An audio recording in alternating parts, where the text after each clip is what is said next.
샬롬하고 인사하십니다. 에스더 집사님 저부터 인사하십니다. 샬롬 샬롬 샬롬 샬롬 샬롬 샬롬 샬롬. 하나님 사랑합니다. 주 안에서 여러분 사랑합니다.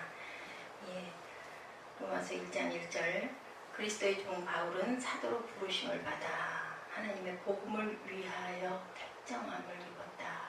사도로 왜 부르셨다고요? 복음을 위해서 하나님의 택정함을 입으셨다라고 이렇게 말씀하시는데 우리 모두도 하나님이 택정해서 부르셨죠.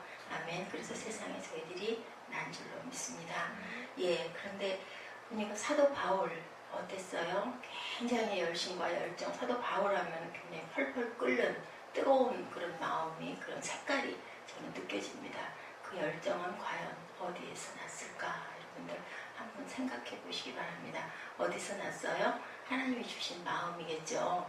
그런데 우리 세상에는 그렇게 아주 좋은 하나님이 주신 선을 위한 열정이 있는가 하면 또 어떤 열정이 있어요? 악을 위한 아주 부정적인 열정들도 있습니다. 세상에는 그렇게 두 가지의 그 세력들이 항상 공존하면서 싸우면서 그리고 그것을 극복하면서 넘어서가면서 가는 게 인생이지 않을까 하는 생각을 저는 어젯밤에 해봤습니다.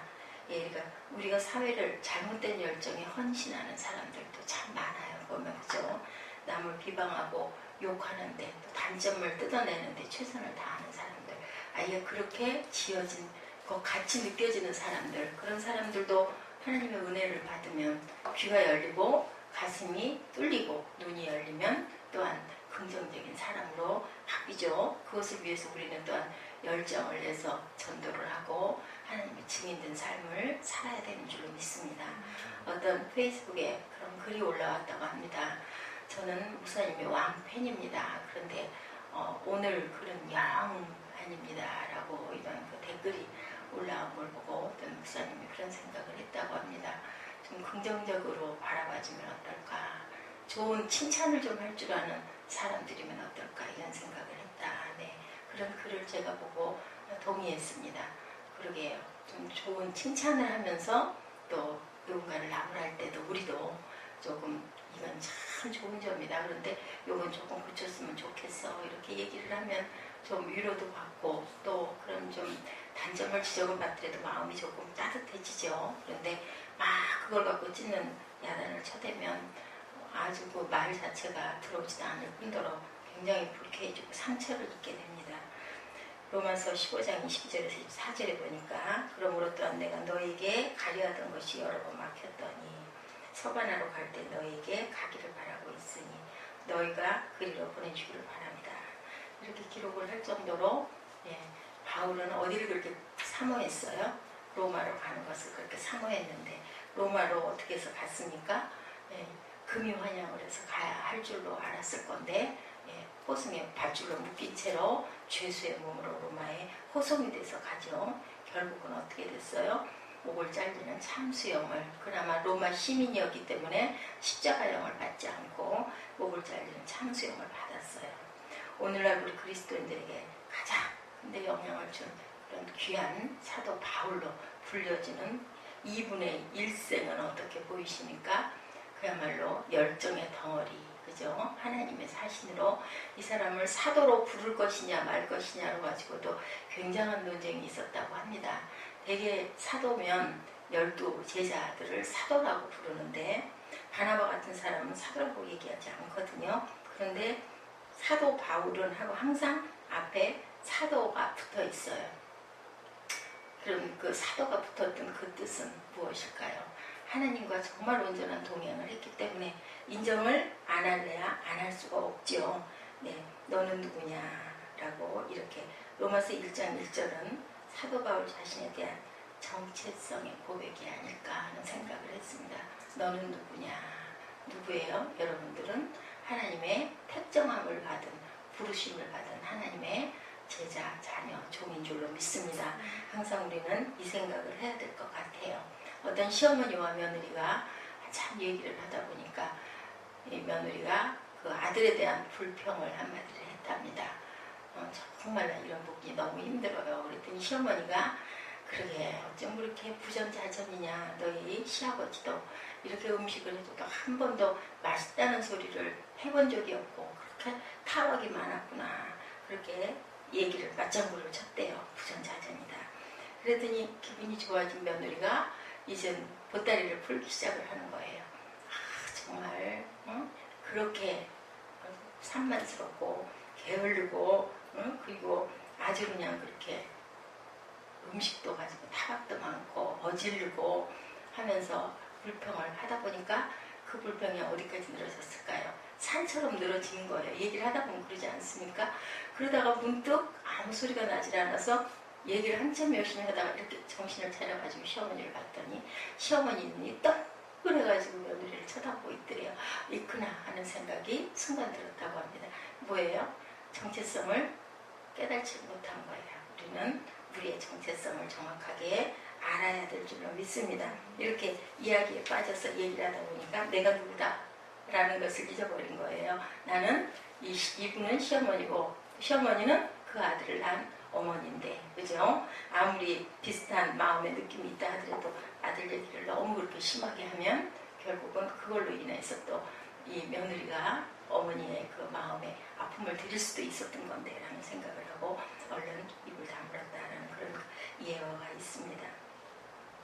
우리는 가정에 불만족스러운 일들이 너무 많아요. 그죠? 순간순간 왜 함께 살다 보면 어떻게 똑같을 수가 있겠습니까? 그리고 상대적이죠. 상대적인 부분이 많습니다. 그러다 보면 그걸로 인한 불평이 많아요. 그런데 우리는 가족이기 때문에 또 자매이기 때문에 또 부부이기 때문에 부모이기 때문에 감싸줘야 되겠죠. 남들보다는 더 많이 알고 그래서 더 어려워요. 많이 알다 보니까 인정 안 되기도 하고 아이고 뭐가 그래 이런 마음이 많이 들게 됩니다. 그럴지라도 눈에 안 보이는 바깥에서 만나는 사람들은 그때 그 모습만 보기 때문에 그런 단점이 환히 보이지가 않죠. 그렇지만 그렇더라도 우리는 서로가 서로를 감싸줘야 되겠죠. 수치를 드러내기보다는 감싸주고 그리고 위로해주고 치유해 줄 줄을 알아야 되겠죠. 거기서 생명이 자라가는 거죠. 예, 우리나라에 대해서 불만이 많을 수 있지만 우리나라는 또 나의 조국이니까 잘 감싸고 깨끗하게 아름답게 밝게 만들려고 노력할 때 우리 후손들이 더 살기 좋은 나라에서 아름답게 자유하게 살지 않겠습니까?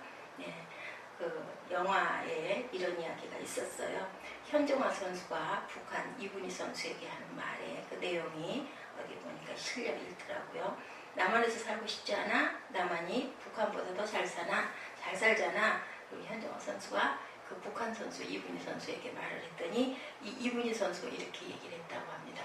세상 세계에서 미국이 제일 잘 살잖아. 너 그럼 미국 가서 살지 그래? 이런 얘기를 들으면서 현종화 선수가 굉장한 깊은 깨달음을 가졌다. 예. 아무리 좋고 아무리 우리 눈에 보기 좋으면 뭐합니까? 그죠? 우리 것을 사랑할 줄 알아야 되겠죠. 여러분이 몸된 교회, 여기에 있는 우리 지체들은 항상 우리 교회를 사랑하고 우리 교회 하는 성도들을 서로 뜯기보다는 품어야 할 줄로 믿습니다. 예. 사도 바울이 자신이 종이라고 그런 얘기를 했는데 그 정체성이 왜 중요할까요? 로마서를 쓰던 시절 사도 바울은 굉장히 알려진 사도였고 고린도에 거의 있었습니다. 그런데 로마에 가고 싶었던 그 이유는 왜였을까요?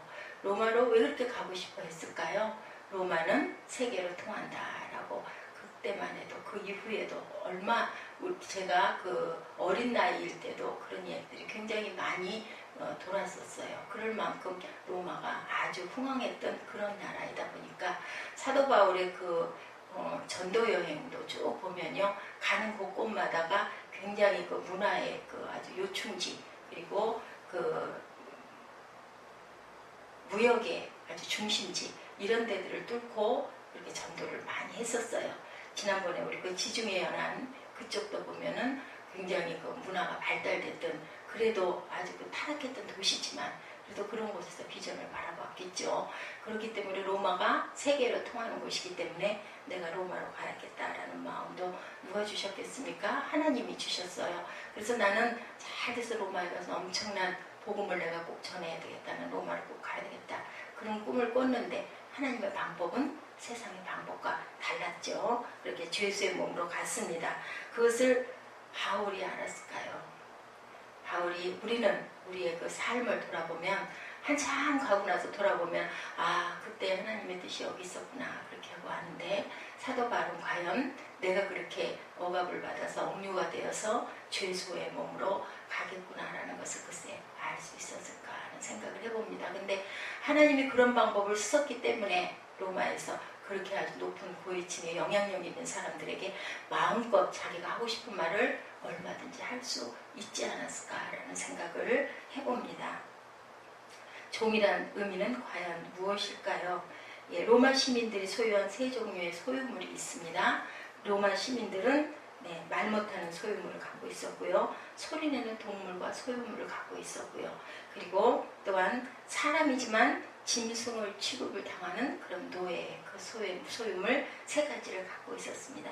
노예가 된다는 것은 자신의 어떤 권리도 주장을 하지 못하고 늙어서 쓸모가 없어지면 어떻게 해요? 사람임에도 불구하고 버려요. 그냥 버려서 이렇게 죽을 수밖에 없는 그런 존재였었어요.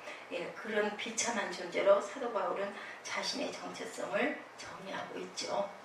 나는 주장하는 것이 자신의 삶의 주인 되신 하나님께만 쓰임받는 사람이 되기를 원한다. 그러니까 그 많은 사람들이 예언을 했죠. 로마로 가게 되면 당신은 굉장한 고통을 받을 것입니다. 죽습니다라는 예언을 했는데도 불구하고 나의 달려갈 길을 위해서는 내가 내 생명을 드려도 좋다라는 그런 열정을 가지고 달려가죠.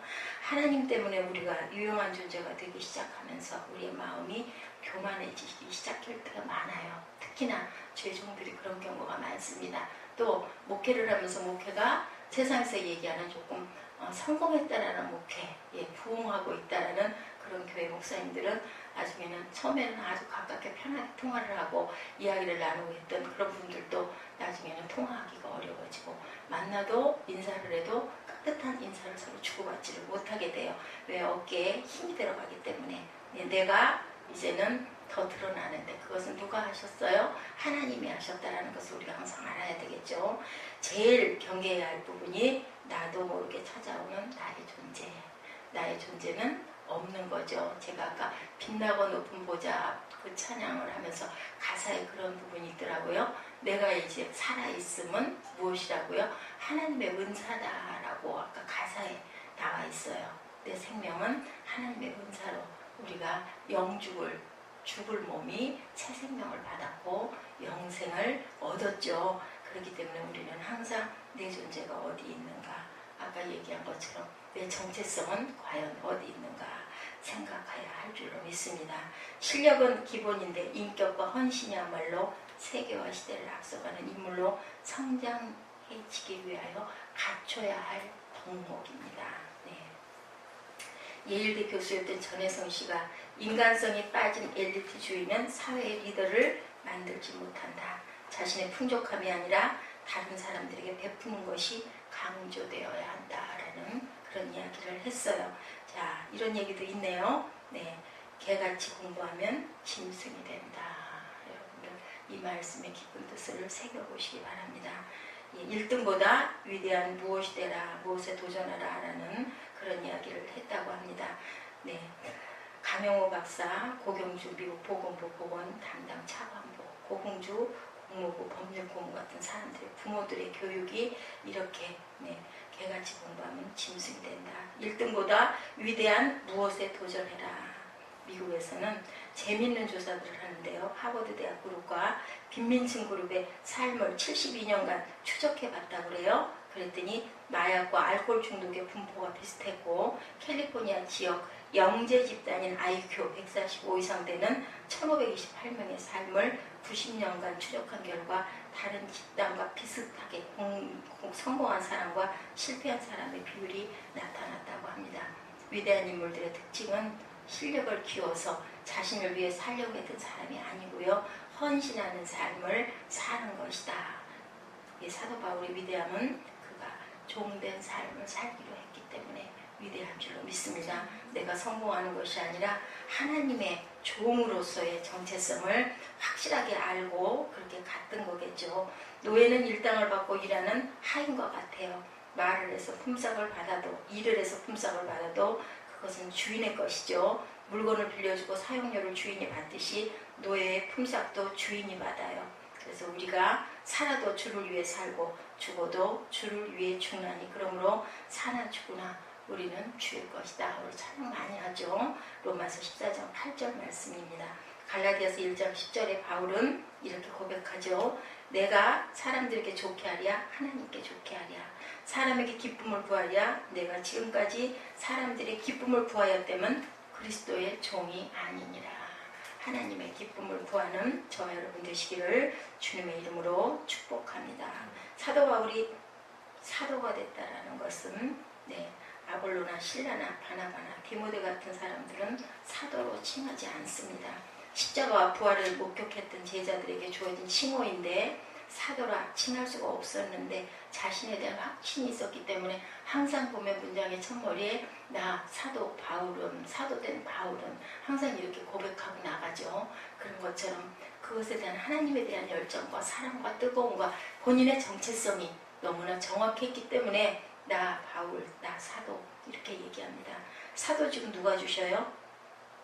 하나님의 은혜로 주어진 것이죠. 그 은혜를 갚아야겠다는 그 마음으로 늘 빚진 자다라고 얘기하고 고백하고 살죠. 사도권을 주장해도 겸손할 수밖에 없었던 것은 빚진 자의 심정을 가졌기 때문이다. 이 심정을 항상 함께 짓는 저와 여러분 되시기를 주님의 이름으로 축복합니다. 로마서 1장 14절입니다. 헬라인이나 야만인이나 지혜 있는 자나 어리석은 자에게 다 내가 빚진 자다. 이렇게 얘기하죠. 논리적으로 이해가 안 되지만 그가 빚진 것이 무엇일까 싶지만 그 은혜를 받지 못하는 사람들에게 항상 사도 바울은 송구한 마음을 갖고 있었어요. 헬라인이나 야만이나 지혜 있는 자나 어리석은 자에게 내가 빚진 자다. 결국 이 얘기는 은혜 받지 못한 너희들에게도 내가 볼 때 나는 빚진 자다. 왜? 하나님의 은혜를 받아서 내가 이렇게 기쁨 가운데 이 사역을 담당할 수 있고 건강함을 가지고 가시가 있었음에도 불구하고 그죠? 제가 몸이 조금 불편하니까 아주 그렇게 힘이 들었는데 이 사도 바울은 얼마나 고통과 어려움이 많았을까요? 책 제목이 하나 있는데 눈에 띄었습니다. 바보야 성공이 아니라 섬김이야. 섬김이 성공보다 크다라는 거죠. 그냥 눈물이 날 만한 그런 제목이에요. 이 책의 주인공을 엘리제 쉐핀, 한국 이름 서서평으로 평생을 살았던 미국 선교사의 이야기였었어요. 성공이 아니라 섬김이야. 바보야는 누구에게 기억할 거예요? 그걸 깨달지 못하는 저희들에게 얘기하는 거겠죠. 그녀가 17년의 사역을 마치고 안식년을 미국에서 보내고 돌아올 때 굉장히 절망적이었다고 합니다. 미국에 찾아온 대공황으로 경제는 어려웠고 선교에 열정적이지 않은 교회 때문에 그녀는 빈곤하게 한국을 찾아와야만 했대요. 그녀는 미국인이라는 자존심도 선교사라는 자존심도 내려놓고 한복에 고무신을 신고 꽁보리밥에 된장국을 말아 먹으며 사역을 했다고 합니다. 영양실조와 풍토병으로 시달리며 그녀가 해야 했던 것은 하지 않으면 안 되는 일들이 남아있을 수밖에 없었대요. 여기저기를 떠도는 한센병 환자들, 아무도 돌보지 않는 일제는 그들의 씨를 말리려고 불임 시술을 결정을 해서 불임을 시키려고 했대요. 한센병 환자들, 그 환자들을 이끌고 서울로 올라와가지고 그 생명을 지키려고 투쟁을 했다고 합니다. 권리를 찾아주고 그리고 손양원 목사님의 애양원의 주춧돌을 놓게 되었던 이 선교사님의 이야기예요. 그 서서평은 학교를 세우고요. 간호사를 배출했고 우리나라 최초의 간호학회를 세웠다고 하죠. 그리고 또한 그 성공을 위해 살지 않고 섬길 수밖에 없어서 바보야 그것은 성공이 아니고 섬김이야 라는 책을 냈다고 합니다. 종됨도 그의 사도됨도 택정함을 빼고는 이해할 수가 없죠. 하나님께서 택하여 주시지 않았다면 그는 사도 바울은 우리도 또한 이렇게 이 자리에 있을 수가 없죠. 종됨도 사도가 될 수 있었던 모든 것도 택정함 때문이었습니다. 로마서 9장 11절에 그 자식들이 아직 나지도 아니하고 무슨 선이나 악을 행하지 아니한데 택하심을 따라되는 하나님의 뜻의 행위를 말미암지 않고 오직 부르시는 이에게 말미암아 서게 하려 합니다.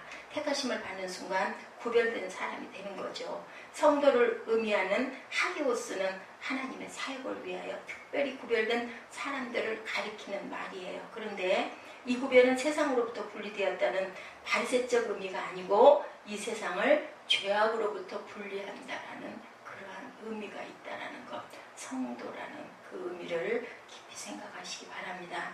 예, 중앙아메리카 사카포악스트라 아즈텍 쪽은 말하기를 성도는 깨끗한 마음을 가진 사람이다 이렇게 얘기를 했다고 하네요.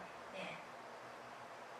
아프리카의 앵곡 틴카족은 말하기를 성도는 하얀 마음을 가진 사람이라고 이렇게 얘기했다고 그래요. 네, 저희가 소재 공부했었죠. 예, 이렇게 하얀 고운 가루가 되신 주님의 형상을 본받으시기 바랍니다. 다른 사람이 뭐라고 해도 자신이 사도임을 주장하게 하는 그런 인생을 살아야 되겠죠. 디모데전서 5장 21절입니다. 하나님과 그리스도 예수와 택하심을 받은 천사들 앞에서 내가 엄히 명하노니 너는 편견이 없이 그것들을 지켜 아무 일도 편벽되이 하지 말라고 얘기합니다. 로마서 전체를 묵상하다 보면 왜 사도 바울은 그렇게 로마로 가기를 원했을까? 사도행전 27장부터 사도 바울이 로마로 압송되어 가는 과정이 나오는데 로마에 가고 싶은 열정이 있었지만 그런 모습으로 갈 줄은 몰랐지만 그것의 열정은 하나님이 주셨고 총독 베스토를 통해서 가이사에게 상소를 하죠. 그래서 로마로 재판을 받게 호송이 돼서 갑니다. 그런데 하나님은 가장 귀하게 크게 본인의 열정을 다 쏟을 수 있는 그런 사역지로 하나님께서 보내시는데 그 방법이 우리가 생각하는 방법은 아니었었어요. 그럴지라도 우리가 순종하고 믿고 따라갔을 때 하나님의 큰 구원을 이룬다는 것을 여러분도 저도 깊이 깨달아 아셔야 할 줄로 믿습니다. 네. 사도 바울이 로마에 가서 처음 복음을 전하게 된 신분은 죄수의 신분. 로마서 1장 10절에 어떻게 하든지 너희에게로 나아갈 좋은 길 얻기를 구하노라. 그리고 15절에 할 수 있는 대로라고 이렇게 이야기를 하고 있습니다. 나는 할 수 있는 대로 로마에 있는 너희에게도 복음 전하기를 원하노라. 왜 이렇게 한탄을 할 만큼 로마로 가기 위했을까요? 바로 이때를 위함이다. 바울의 생각과 열정이 이루어지지 않았을 때 실망했지만 자신이 로마 신분을 가지고 하나님께 불림을 받은 것은 바로 이때를 위함이다. 로마 시민이었기 때문에 로마로 갈 수가 있었다는 거죠. 그런데 그가 죄수가 돼서 보니까 알게 됐죠. 이교도들이 득실되는 그곳에 논리적인 복음을 전할 수가 없기 때문에 하나님께서는 죄수를 만들어서 보냈다라는 거예요. 그곳에 보낸 그 가장 하나님의 깊은 뜻을 우리는 정확하게 알 수가 없죠. 하나님께서 자신을 죄수로 만들 때까지 기다렸다. 나는 이렇게 기다리고 있었구나라는 것도 나중에 깨달아 알게 됩니다. 사도 바울을 훈련하시고 연단시키셔서 가장 확실하게 사용하시는 누구요? 하나님께서, 성령님께서 가장 적절하게 사도 바울이 로마서 8장 28절에 고백을 하죠. 모든 것이 어떻게 해서 합력하여서 선을 이룬다는 것은 철저한 자기의 깨어짐 가운데 하나님의 역사를 본 사람의 고백이죠. 합력하여 선을 이루시는 저와 여러분 되시기를 주님의 이름으로 축복합니다. 우리 인생에서 실패는 필수적인 코스인 것이다. 네, 실패를 하지 않은 사람은 성공을 할 수가 없고 그 실패에서 연단을 겪지 않으면 우리가 소망을 품을 수가 없기 때문에 그리고 그 끊임없는 열정은 누가 주셔요? 옳은 길일 때는 하나님이 분명히 주심을 믿습니다. 우리가 믿는 것은 복음의 능력밖에 없죠. 로마서 1장 16, 17절입니다. 이 복음은 모든 믿는 자에게 구원을 주시는 하나님의 능력이 됨이라. 먼저는 유대인에게요. 그리고 헬라인에게로라. 복음에는 하나님의 의가 나타나 믿음으로 믿음에 이르게 하나니. 복음밖에 능력이 있는 것은 없습니다. 복음을 믿고 여러분들 7.8개 하시고 어려움 있으십니까? 딛고 일어나시기를 바랍니다. 자신의 계획을 산 사람이 아니라 바울은 하나님의 계획을 어떻게 살았어요? 열정적으로 산 사람인데 우리 또한 그 발자취를 따라가는 저와 여러분 되시기를 바랍니다. 네, 우리들의 이야기라는 제목으로 그 많은 도전을 줬던 책에 보니까 하나님 앞에 갈 때 보호할 만한 우리들의 이야기가 있어야 되지 않겠느냐라는 내용을 쓰고 있습니다. 여러분들은 하나님 앞에 갈 때 여러분의 이야기를 어떻게 써서 가지고 가시겠습니까? 지금부터라도 하나님에게 드릴 그러한 나의 이야기를, 우리들의 이야기를, 우리 새생명 새빛교회 이야기를 아름답게 쓸 수 있는 그러한 하나님의 귀한 지체들 되시기를 주님의 이름으로 축복합니다. 바보야, 성공이 아니라 섬김이야. 하나님의 가슴을 안고 작은 우리들의 이야기를 써내려가며 섬기는 인생이 큰 일을 만들어낸다라는 거, 작은 이야기가 도란도란 모여서 큰 이야기를 만들어낸다라는 거, 성공이 아니라 섬김이라는 것을 깊이 깨달아 하시는 저와 여러분 되시기를 주님의 이름으로 축복합니다. 네, 로마서 8장 27절부터 30절까지 말씀 우리 함께 합독하시고 기도하는 시간 갖도록